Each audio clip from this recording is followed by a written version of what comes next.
and welcome back to CBRC Use Case Register and talking through our CBRC score for a very exciting project, which is FreePay. And I'm very excited today to introduce Farhaan Dawood, who is the CEO of FreePay, and he's going to talk to us about their very cool project around payments. So over to you, Farhaan. Could you introduce yourself, please? Hello, everyone. My name is Farhaan Dawood. I'm the CEO of Frii and have been building on the XRPL for the last 3 or so years. I'm happy to report that we now have some products that are coming out the other side and some real people beginning to use our tech. Excellent, excellent. So talk us through the project then, your FreePay project, which is as you say, is it live now or are you still It's in? live now, yes, Wow, absolutely. brilliant. Well done, well done. We're actually live. Our first customer, would you believe, was Ripple. Our donation kiosk Okay. is in the Ripple offices now, collecting donations on behalf of 3 charities. So yes, that's actually live in the Ripple office today. Brilliant, well done, well done. So talk us through, so what is the project? So Frii is a universal gateway specializing in Web3. So FreePay enables millions of merchants to directly connect to both Web2 and Web3 using a single payment application. So now when you go into store in the future, the option will be available for you to pay with Visa or MasterCard, but at the same time, you will have the ability to pay using a digital asset that's stored at the moment on the XRPL, but who knows where that will be by the time we finish. Yeah. So this is for me to go and buy a coffee, Costa Coffee in London or whatever. Today I go to the till and I present my card on my phone and my Apple Pay, and then that's Visa or MasterCard normally. Absolutely. So when you present, so the retailer has a point of sale terminal that has a application that is connected to Visa or MasterCard. And when you present your card, it is that application that goes on to Visa or MasterCard and processes that transaction for you. So this is something that we have been innovating with Visa or MasterCard for the last 20 years, which is how I got into this project. And now really what we see is that there are people that are solving this problem of being able to pay at point of sale. But unfortunately, the way that they are solving it is not really future-proofed enough. It has limitations. Some of the limitations are they're trying to put new hardware and create a new network out there.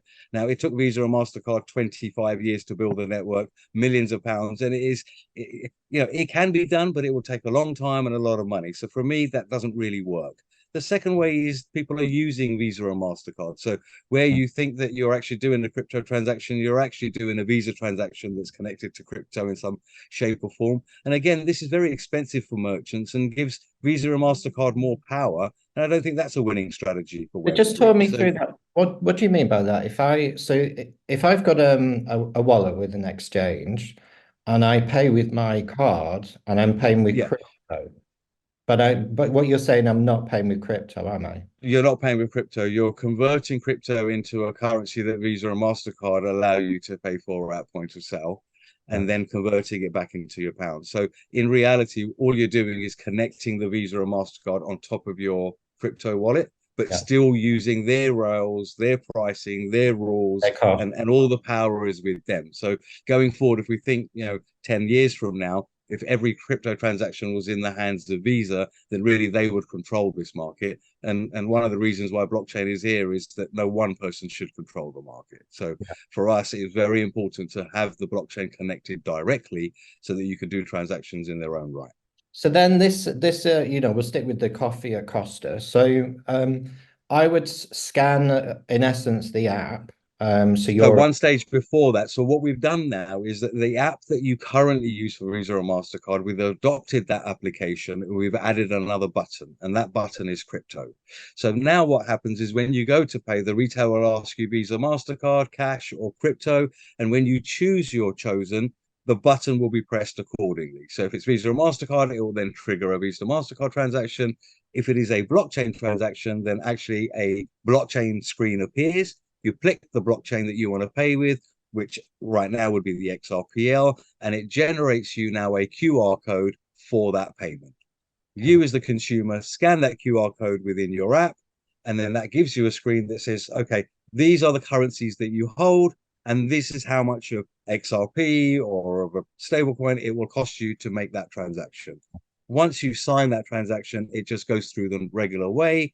The retailer gets a receipt, you get a receipt as a consumer, just like a Visa or MasterCard transaction, and that's added to the merchant's end of day. So now the merchant knows at the end of the day, he took £50 with Visa or MasterCard and he took £50 with crypto. And what we do is we convert the crypto into fiat and put it into the retailer's bank account the same way Visa does. So the next day, the retailer gets two entries, one from Visa for £50 and one from FreePay for £50 to reconcile its account. So that's really interesting, because one of the sort of challenges with sort of payments, the fiat crypto payments and complexities at the moment, is that the retailer is going to sit there and go, I don't want to take XRP, Bitcoin, Ethereum, because by the end of the day, it might be up 10%, down 10%, around the corner 10%. Absolutely. But what you're saying is, the end of the day, if it was £50 worth of crypto, they have £50 in fiat in their bank account at the end of the day. Absolutely. So this is fundamental to Frii for two reasons. One, you've picked on the first reason. The merchant then would have multiple cryptocurrencies that at some point they would have to convert into the currency of their choice. So that adds another level, which merchants want to do less rather than more. So that's a barrier to entry. But actually, more importantly, the second reason is by always completing it into a fiat transaction, that means that we're more secure. We started and we finished in the fiat bank account. So that way, for regulation, for any banking, we always finish our transactions into a traditional bank account. So there is no, a transaction came in and it's sitting in the ether. It always completes and ends up in a physical bank account. So that was our way of just making sure that we remove as much of the stuff that we don't want to process and focus on the stuff that we do want to process. Yeah.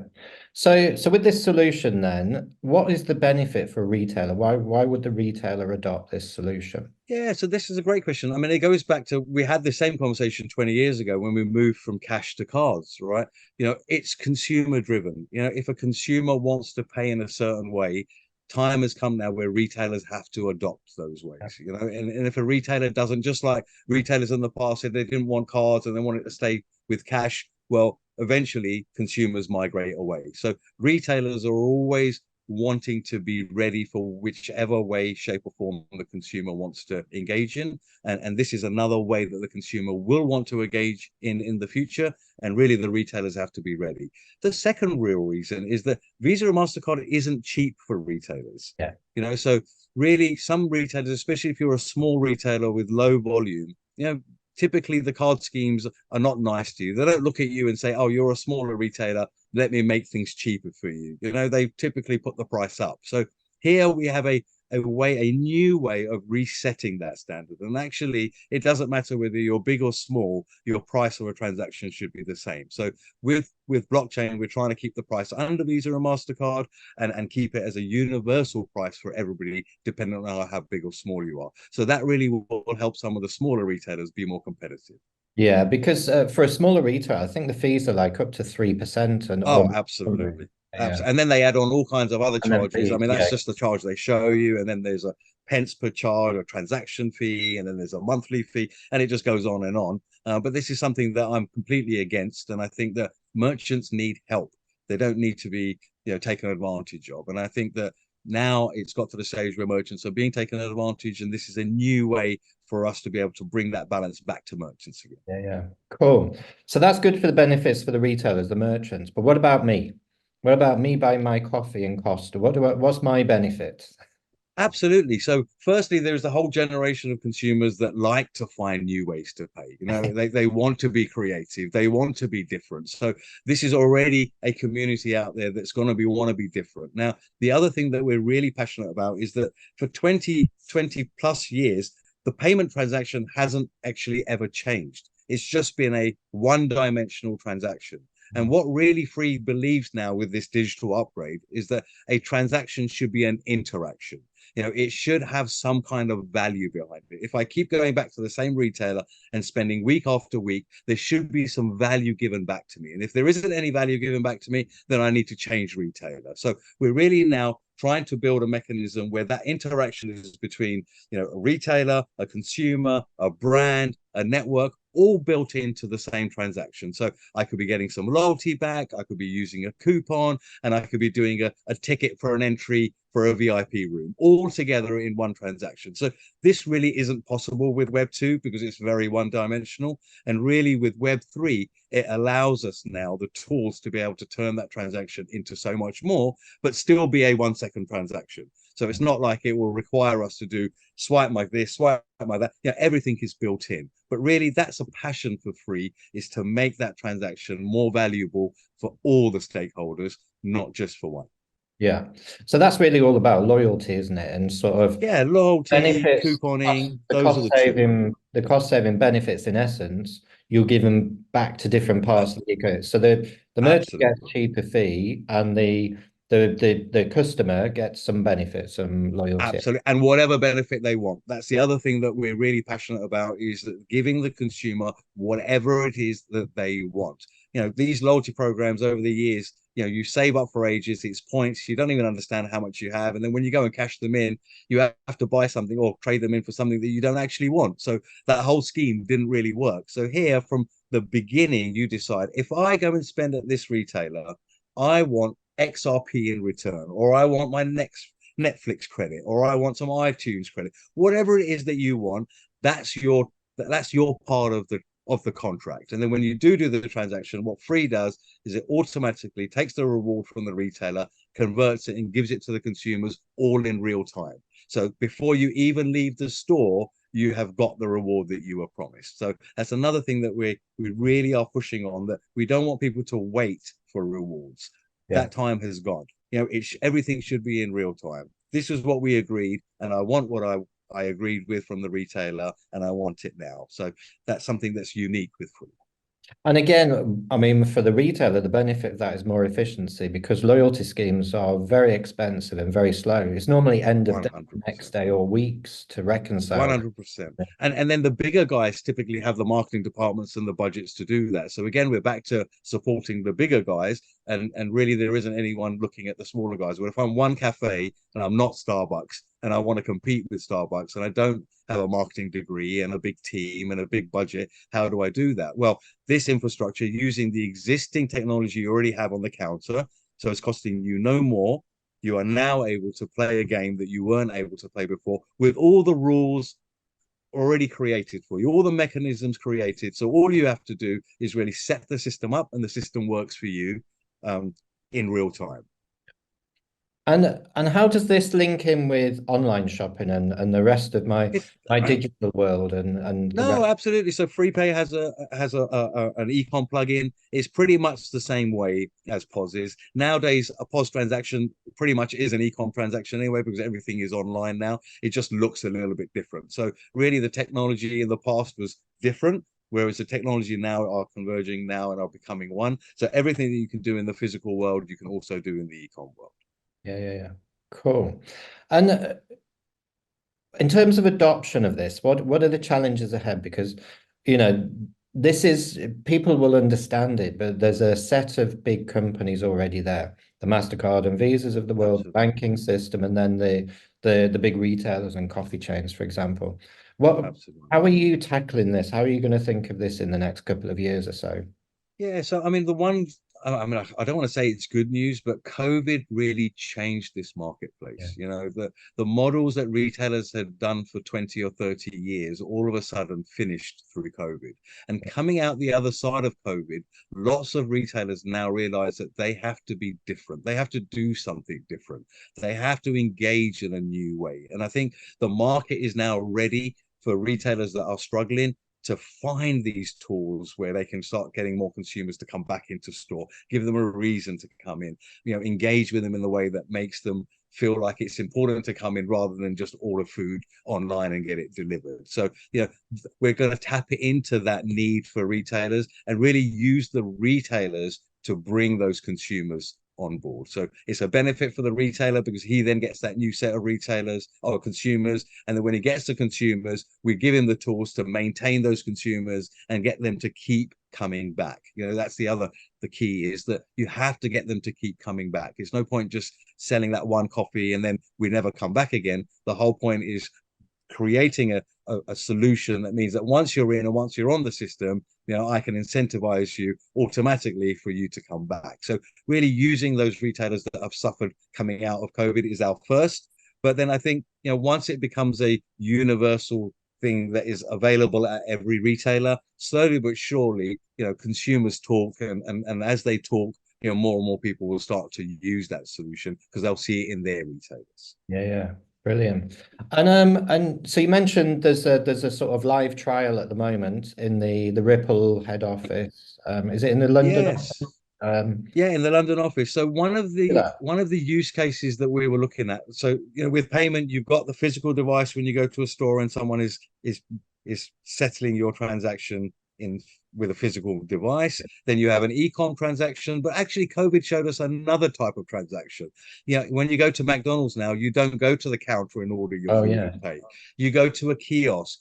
The kiosk orders your food. So this has now become something that wasn't as big before COVID, has become massive after COVID. So we wanted to show an unattended environment where you could go to a kiosk and you could engage with the kiosk, pay with crypto, where there was no human being. And really, when we looked at that project, we thought, well, let's do some good with it. Rather than using it for ticketing or something, we actually used it to showcase for charity donation. So now, if you want to donate to charity with crypto, you can go to a kiosk and do your donation. So we worked on this with Ripple and their impact team, and really, have now created that mechanism and have put the first one into Ripple. But now these kiosks will start to go into hospitals. We're talking to Great Ormond Street and so many other charities about using this mechanism for them to raise money. When you have disasters around the world, we could quite easily then just upgrade the devices ready to take donations for the disasters. And again, everything is settled in fiat. So even a charity now doesn't need to worry about having XRP or Ethereum. Everything the next day gets settled into a fiat, into their bank account in fiat. So that was just our mechanism to show an unattended, but now that will be used for ticketing, transportation, for food ordering, the list goes on. But those three are the three key mechanisms, and the last one was the one that we really wanted to showcase as something different that other people weren't doing. Yeah. Brilliant. No, that's good. And it shows you that, this is not just about paying and buying a coffee, and it's not just about loyalty. Then bringing in sort of other types of transactions and charity, sort of contributions and things, which in this day and age is actually quite difficult now, because if you walk down the street and somebody says, "Do you have any change?" It's like, no, I've got my phone.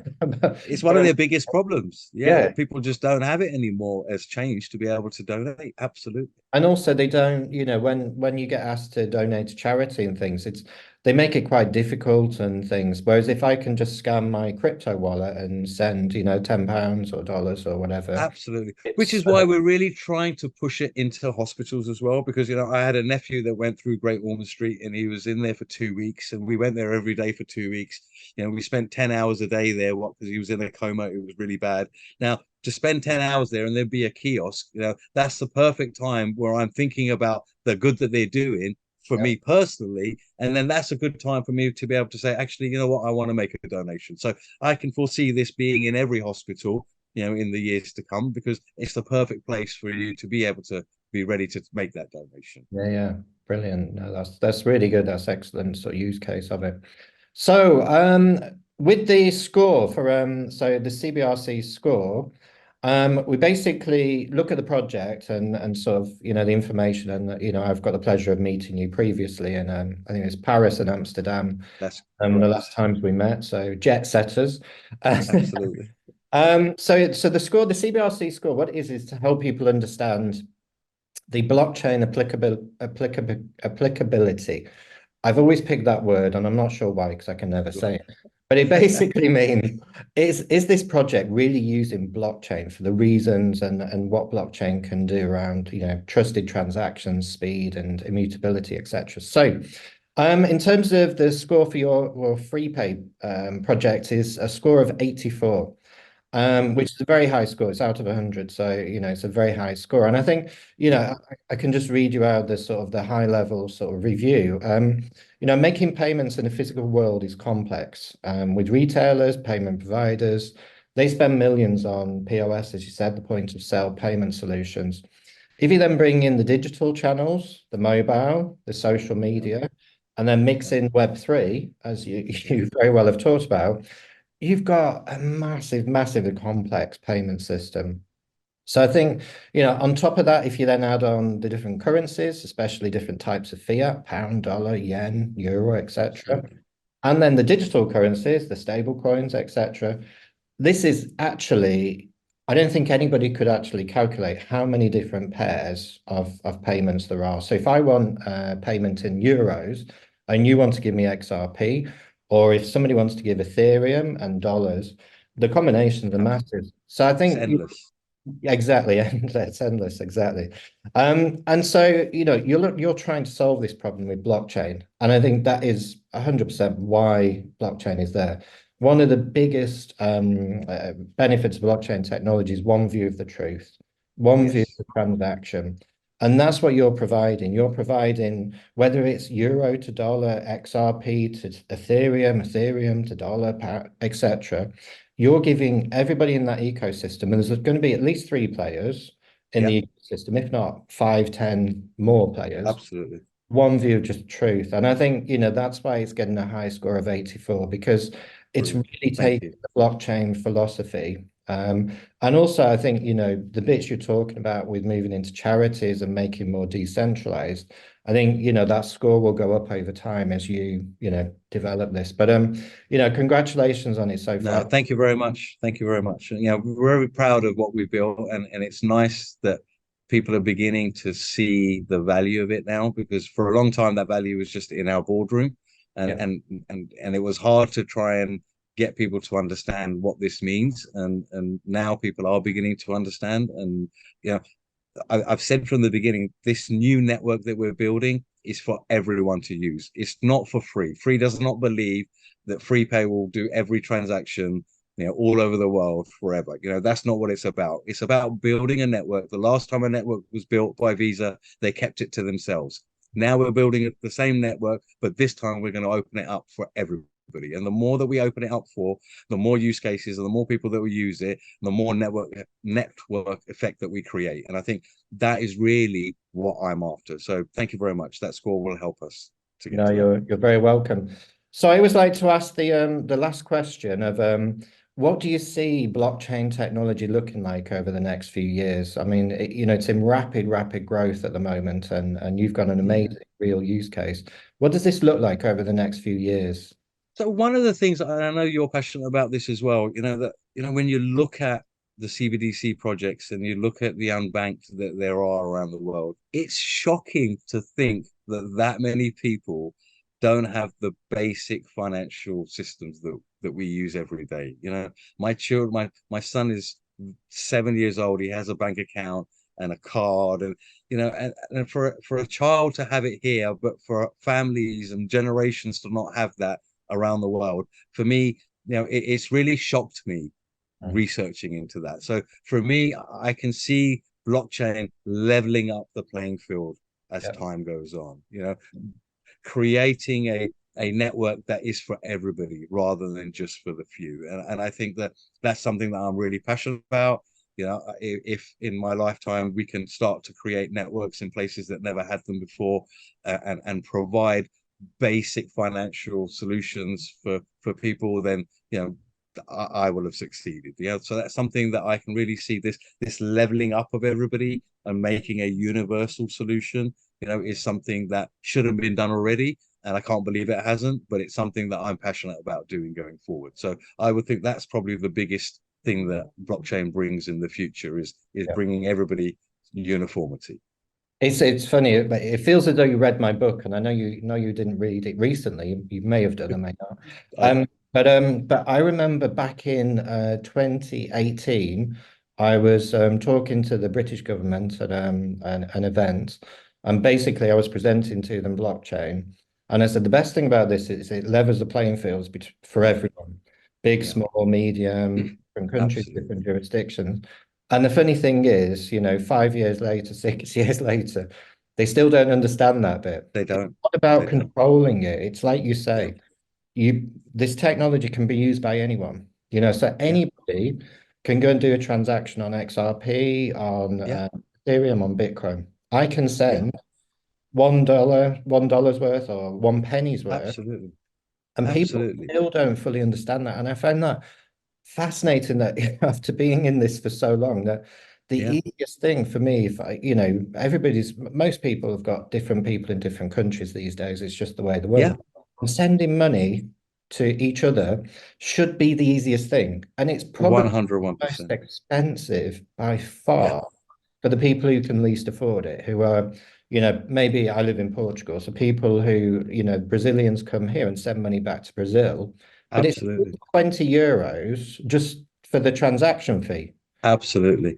And when you really look at, one of the projects or one of the things that I showcased and looking at people's faces when I do this transaction, they still can't get their head around that I'm going to buy a coffee in the UK and I'm going to swipe a loyalty card, but the loyalty card has my mum in Philippines' wallet attached to it. So the reward that the retailer is going to give me in real time has already landed in my mum's wallet before I left the store.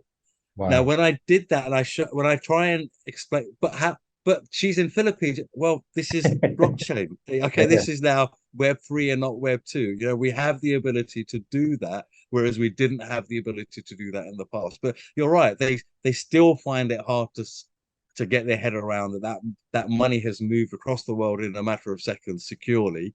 Yeah. It is still a problem. But I think now that we're out of talking about and actually delivering some of these things, I think that's the best way to get the mass market to really understand, because they'll actually do it, play with it, or someone they know will have done it, and suddenly, oh look, I just did this. And I think that's the education process that we need to do going forward. Real real use cases that real people use, I think, is the best way to get that message through.